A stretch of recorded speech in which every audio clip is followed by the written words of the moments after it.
Dans la vie, ne pas reconnaître son talent, c'est faciliter la réussite des médiocres. Aux hommes de l'art. Ivan, je peux savoir ce que tu viandes là T'organises l'amicale l'électrice de la comtesse de Ségur ou quoi? On t'attend. Changement de programme, mon PH. Il y a tartine. Il y a quoi? Tartine. Écoute, je sais pas ce que t'es en train de me monter comme turbin, mais j'ai un chargement d'alambiqué pur Granny Smith à livrer en province en urgence et j'ai besoin de toi. Eh bien, le frelaté attendra.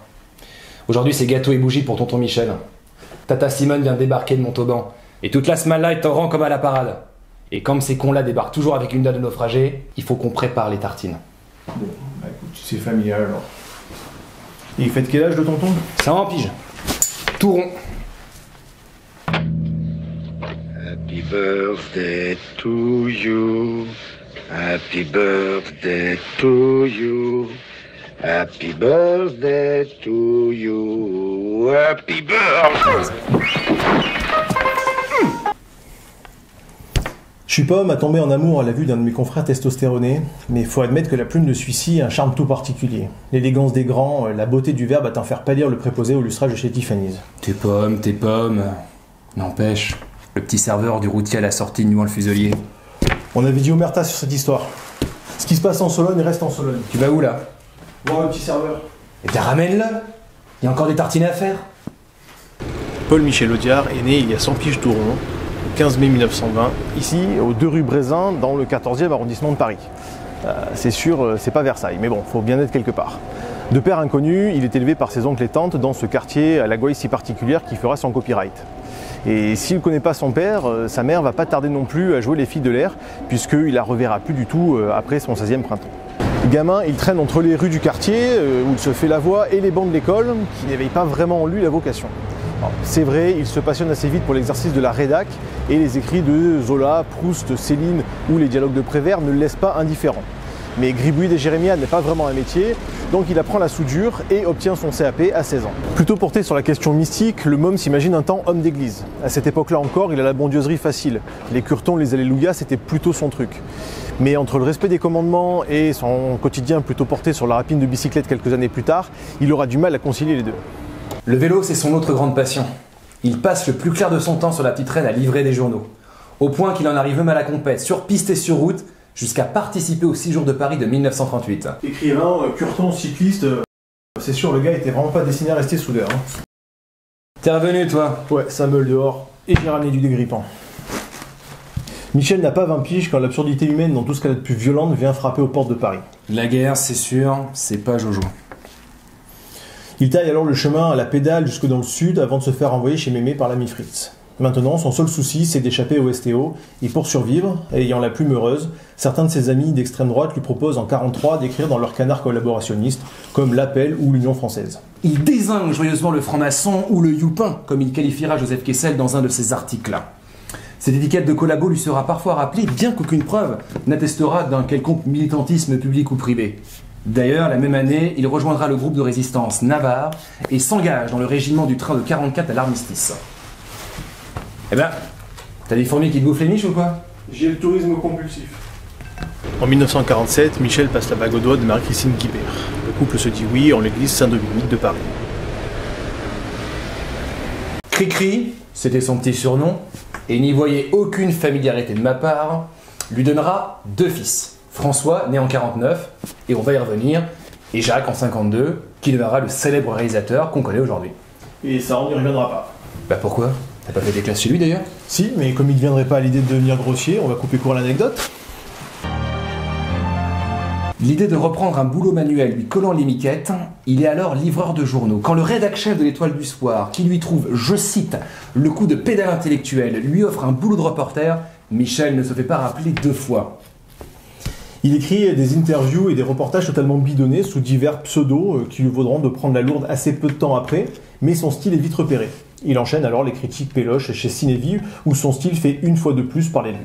Toujours à s'user les poumons sur la petite reine, il traîne pas mal vers le Vélodrome d'hiver où il rencontre André Pousse qui lui fait faire ses débuts au cinéma comme comédien. D'ailleurs, je trouve que tu ressembles un peu à André Pousse. Ou J.K. Simmons. Ouais. Peu convaincu par l'expérience et malgré sa réticence, il dira le scénariste n'est qu'un romancier raté. Il se remet vite à la plume et signe en 49 le scénario et les dialogues de Mission à Tanger d'André Hunebelle, qui lui écrira plusieurs films et co-signera 2 bouquins. La machine Audiard est définitivement lancée.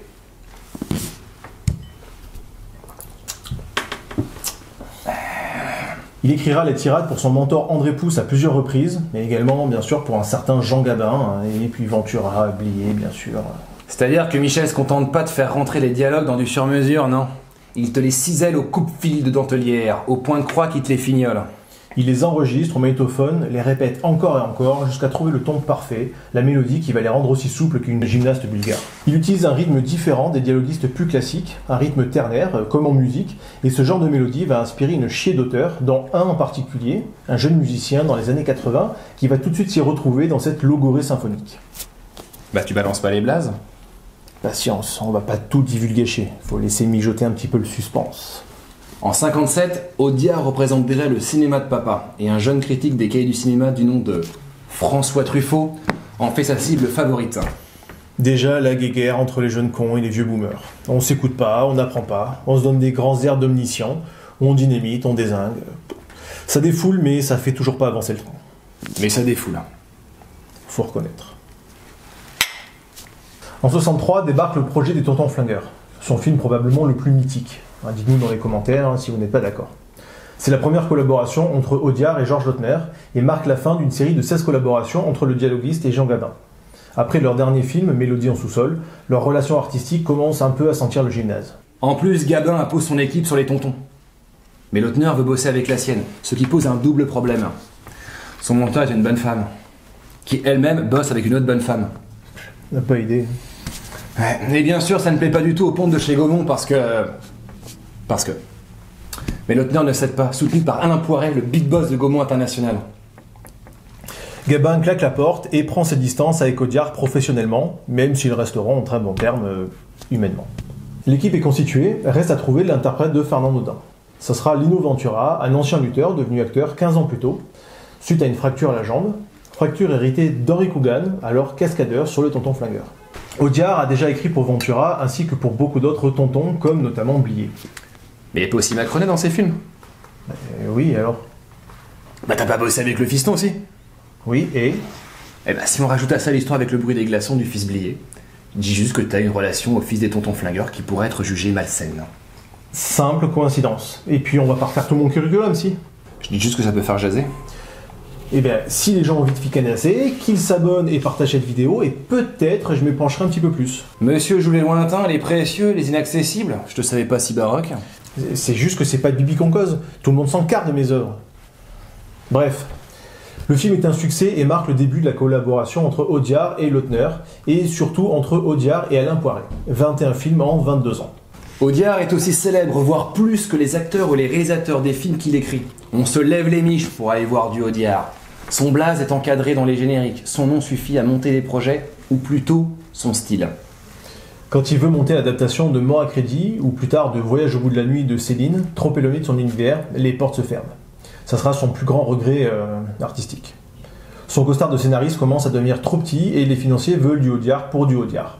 Il se lance alors dans la réalisation. Cachette de stars, bagnole de luxe, hôtel, rien n'est trop beau pour le prodige. Il réalise 9 films entre 68 et 74, avec des titres à rallonge à te faire péter un score au Scrabble, comme Faut pas prendre les enfants du bon Dieu pour des canards sauvages, ou Comment réussir quand on est con et pleurnichard, et pas que des chefs-d'œuvre, faut bien se l'avouer. Du coup, les rentrées de Mornif se font plus frileuses. Et la critique se gêne pas pour lui rappeler son côté populiste pas assez bobo pour ses têtes pensantes parisiennes, son côté anarchiste de droite dérangeant. Le 19 janvier 1975, Audiard travaille à une nouvelle adaptation quand le téléphone sonne. Son fils François vient d'avoir un terrible accident à 15 km de là. Hospitalisé, il ne s'en sortira pas. Et Michel mourra un petit peu aussi ce jour-là. Dans son livre autobiographique, La nuit, le jour et toutes les autres nuits en 78, il écrit « Dis-le toi, parce que moi, rien que d'y penser, ça me donne envie de chialer.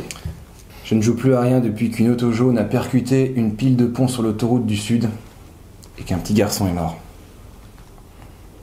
Son travail se fait plus sombre, plus cynique. Lui, autrefois si croyant, abandonne toute idée de Dieu.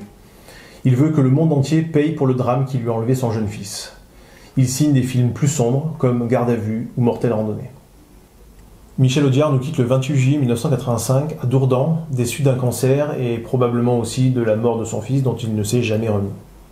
Il nous laisse en héritage un amour du verbe, une symphonie qui résonne dans la tête, notamment d'un jeune adolescent, un certain Alexandre Astier, pour qui la musique d'Audiard ouvrira une porte dans son esprit selon les dires de son paternel. Il a tout de suite compris qu'Audiard composait ses dialogues comme de la musique. Une musique exigeante, car pour une syllabe de plus ou de moins, la phrase ne sonne plus aussi bien.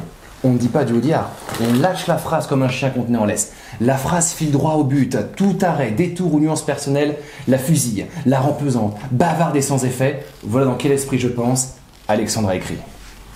Le succès de Kaamelott repose en grande partie sur cette culture qu'Alexandre Astier a tirée de son enfance. Il a déclaré à propos de Michel Audiard « Il y a au moins 2 longs métrages dont je connais les dialogues par cœur, Le Cave se rebiffe et Les Vieux de la Vieille, et je regarde au moins 2 films d'Audiard par semaine. » Ça explique un peu les choses.